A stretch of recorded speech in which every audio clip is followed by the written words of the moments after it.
ছোটমনির বাড়ি গেছি আর ওদের কিছু করে একটা বানিয়ে খাওয়াবো না, সেটা আবার হয়? তাই বনি আর আমি বসে পড়েছি চিকেন স্যাটে বানাবার জন্য। চিকেন স্যাটে বানাবার জন্য গাজর, টমেটো, ক্যাপসিকাম ও পেঁয়াজ টুকরো করে কেটে নিয়েছি। এবার মাংসগুলো এইভাবে কেটে নিয়েছি।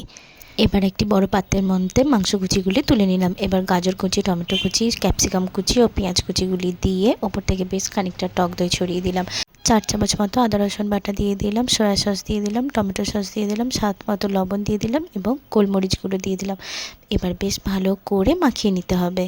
এবার ওপর থেকে পরিমাণ মতো কর্নফ্লাওয়ার দিয়ে দিলাম, দিয়ে বেশ ভালো করে মাখিয়ে নিতে হবে। মাখামাখি পর্ব শেষ হয়ে গেলে এবার দেখুন আমি যেভাবে ঝাঁটাকাঠির মধ্যে, আসলে আমি এখানে উড স্টিক পাইনি তাই আমি ঝাঁটাকাঠি দিয়ে কাজ ছেড়ে দিয়েছি। এইভাবে পরপর সাজিয়ে নিতে হবে। এবার দেখুন আমি এখানে সবগুলো বেশ ভালো করে সাজিয়ে নেব। এই যে আমার সাজানো হয়ে গেছে কমপ্লিট। এবার তেল ভালো করে গরম হয়ে গেলে একটা একটা করে ছেড়ে দিয়ে বেশ লাল লাল করে এইভাবে ভেজে নিতে হবে। ভেজে নিলে ব্যাস আমাদের তৈরি চিকেন স্যাটে রেডি। ভিডিওটি ভালো লাগলে মায়ের ছোঁয়া চ্যানেলে লাইক, কমেন্ট এবং সাবস্ক্রাইব করতে ভুলবেন না কিন্তু। টাটা।